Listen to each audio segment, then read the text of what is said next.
Hi there, my name is Tamara Bartmus with Lightsome Living, and today I'm going to, on a little bit of a delay, walk us through the Taurus full moon. Now, the Taurus full moon happened on November 15th, Friday, November 15th at 2:27 p.m. And it was sort of ironic because this full moon is a chance to reflect on the emotions that are tied to the Scorpio part of our personality.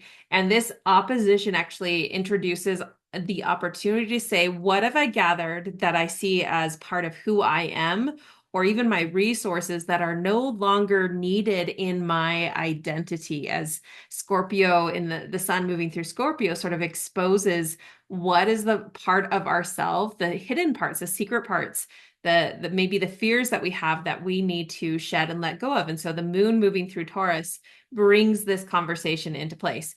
And there are a few different aspects that I wanted to highlight and note and post, even though I am a few days late.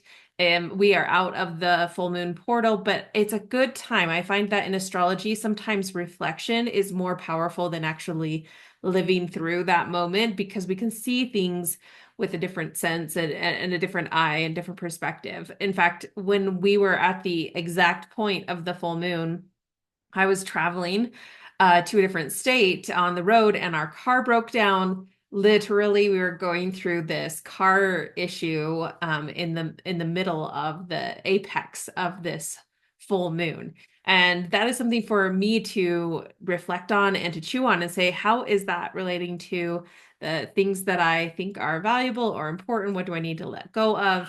I think it's also really I was giving myself a little bit of a pat on the back because when things unexpected happen, as per this Uranus retrograde conjunct the moon, the full moon, sometimes it is you react from a place of fear or you react from a place of like impatience. And I was really proud of myself that that wasn't the case and it all worked out and we were all level-headed and we made it able to turn it around and get on the road again. So it's just one of those things that you have to just sort of ride the waves with. And full moons can bring a lot of intensity. And I think when you respond with more maturity, then you have actually you can see evidence of your own growth and your learning how to utilize your skills, your power, your awareness for your own good. So just the highlights of this Taurus full moon. Of course, the biggest one that I would say that stands out to me is this Taurus moon, of course, full moon, but the moon is conjunct by just a little over a degree to Uranus retrograde. And Uranus retrograde is really this opportunity for reflection on where we have, Uranus brings in this urge for change. We want to change our finances. We want to change our sense of self-worth. We want to change and shake up anything that has relevance to our money or to how we utilize the resources of this earth and bring them and share them with others around us, because that's the dynamic of Taurus to Scorpio. It is, how do you utilize and gain and gather resources, Taurus, and then how do you distribute and share or utilize them for the benefit of others? That's Scorpio. Okay, that's just one of those layered elements of this axis playing out. So when we look at the world as a whole, it's actually been really fascinating to watch since the completion of the presidential election in the United States. We have had so much conversation, at least on the social media platforms. Uranus rules Aquarius, which is social media as well, around we've overspent, we need to rein in the spending, we need to like pull back in money and how it's utilized.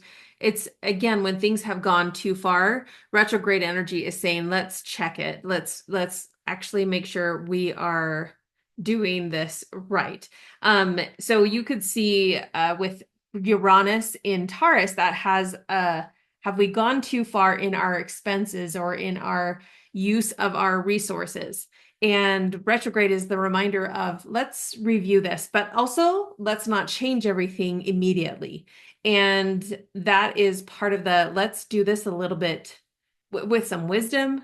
Let's not just jump the gun. Let's actually get into and see what's on the books before we make all these sweeping revolutionary changes, right?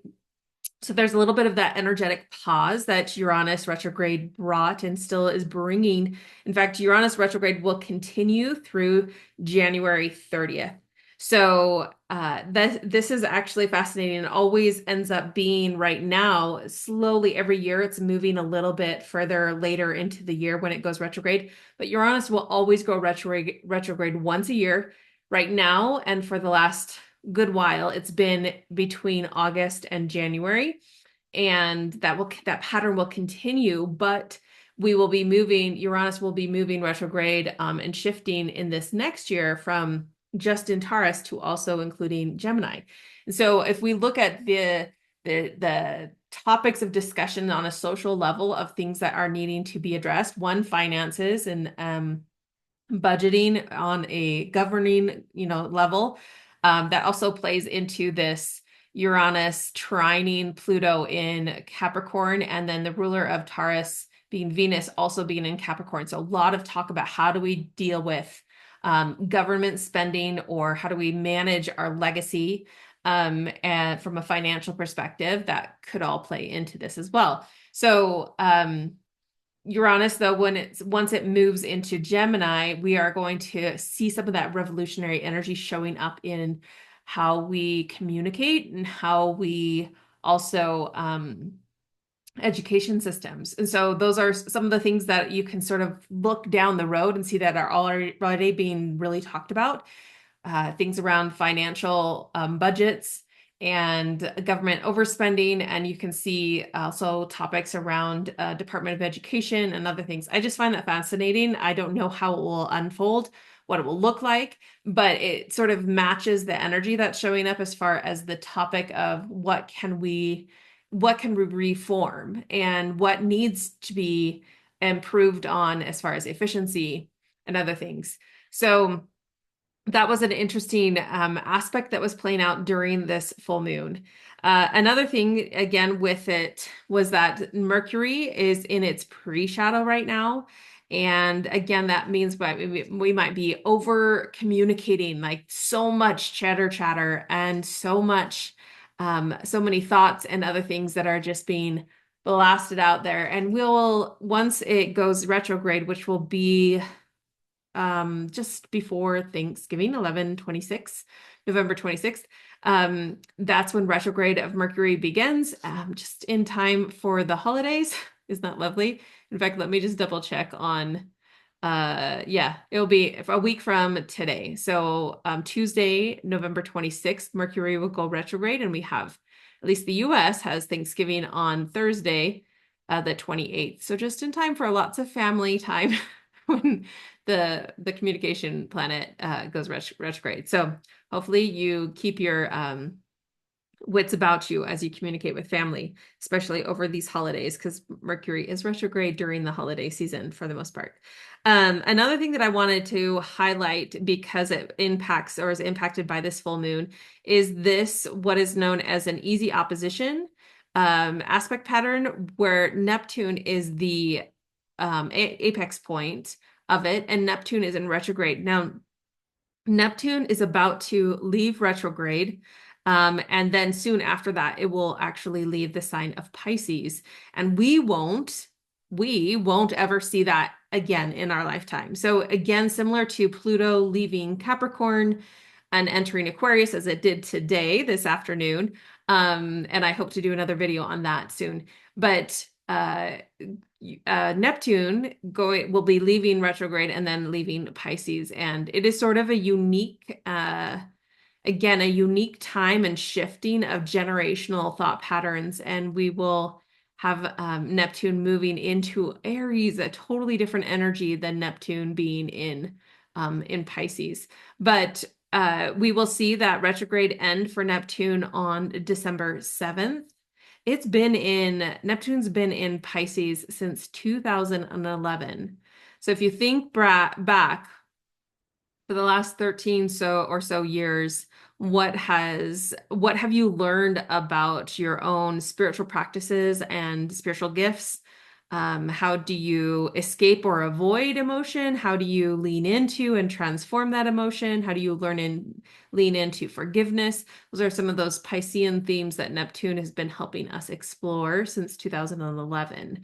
But and again, in March, actually, it's sort of interesting. Neptune will be moving into Aries around the Aries new moon, actually, just after the Aries new moon in March of 2025. So look for that to be bringing a whole new energy, just like Pluto moving into Aquarius brings a whole new generational worldwide impact on energy and slight nuance, I would say, of personal impact as well. It's harder to sense, harder to feel, but it's still there. It's just more subtle, especially. Again, reflecting on Neptune in Pisces retrograde, it is helping to bridge this opposition of energy. So again, when we talk about Scorpio energy, we're talking about the things that we don't really want to see or the things that need to die so that we can be reborn, right? And its opposition of Taurus, the moon, is saying these are the things that we believe about who we are, or the things that we have tied to our identity, especially the material things that we need to let go of to be able to really be reborn. And so whatever beliefs you are holding around money or the acquiring of material things or the holding on to material things, some of this needs to be just released and let go. And the way to help guide you through that is really this Neptune retrograde. Again, that reflective energy, that examining energy, that shifting energy there to help you see it through a different lens and release and let go. And I don't think that there are too many other things I wanted to point out of this. Oh, there was this trine between the moon and Pluto in Capricorn. This is always fascinating because we're at just the tail end of this Pluto and Capricorn energy, and it has been quite the journey for Pluto to be in Capricorn for these long time now. And it is opposing still the Mars in Leo and creating its natural tension of like of self there. It's a little out of aspect pattern. Usually you would have an opposition between the like Cancer and Capricorn, but this is Pluto and Mars in Leo. So a little bit more, maybe a little bit more out there in how a little bit more dramatic, I guess, in that opposition and what it's presenting as far as the traditional structures and then like how you go about changing that with a big energy and big personality. When I did the video on the Who's Better for America election video, that was sort of really interesting to see some of the Leo energy that Donald Trump has and some of this current Pluto and Capricorn energy. It does feel like there is a massive shift. Gosh, we could say so much about the country as a whole and the results of this election and what could come because of that as Pluto especially moves into Aquarius. And hopefully I get to touch on some of that in another video. So as far as the energy of the Taurus from full moon, one of the oils that I highly recommend to support throughout that process was frankincense essential oil. Now, frankincense is a powerful, gentle oil that helps with the nervous system. It helps the respiratory system, the immune system. It is a one-stop shop. It does all the things. It's really wonderful for the skin. It's wonderful for the brain. It's so versatile. And when we talk about the emotional aspects of it, it's really helping to dive in and hold ourselves accountable or self in a place of honesty with ourselves and with others. And that's one of those Scorpio themes that you can't really be reborn unless you're willing to be brutally honest sometimes with yourself. If you can't see what needs changing, then you just persist in this somewhat delusion state that you're not the problem or you don't contribute to the problem. And so frankincense helps put our bodies in a state where we are safe and where we can see with a lens of honesty, what needs to be seen, revealed, and what needs to be shed. It helps to reconnect with our inner light and helps align ourselves back to that divine father energy, as well as healthy masculinity. Fascinating that I actually put together this presentation the beginning of Scorpio season, and we are here now at the very end. I didn't know what was going to happen in society as a whole or the energy as a whole, but man, frankincense has really shown up as a need for supporting us through this time and realigning us to light and truth and that paternal energy that is a masculine energy that can really help us guide ourselves through the ups and downs of life. So with that being said, if you want to know more about zodiac sign-specific essential oils that benefit you, make sure to download this free guide to help walk you through what options are there and how they could help you. I found that this full moon was more about sort of trying to discern what needs to be let go of. There were so many things on my plate, so many things so that I couldn't even make this video before the full moon. And as I've reflected and done my own personal reflection, I have found that it is about reevaluating what are my values and priorities, and do the things I bring into my life align to those and support those. When you purchase the Scorpio season or any of my Scorpio or zodiac workbooks, this will help walk you through that. And one of the most powerful things you can do is look back. Where were you 6 months ago on the Taurus new moon? And at that Taurus new moon time in your life, if you had recorded or reflected on things that you needed to shift when it came to your finances or your personal identity, now when we're in this full moon, it's like, did you do that? Did you make the good on those intentions that you had 6 months ago? And as we finish up this this year-long Taurus journey, we're halfway through it.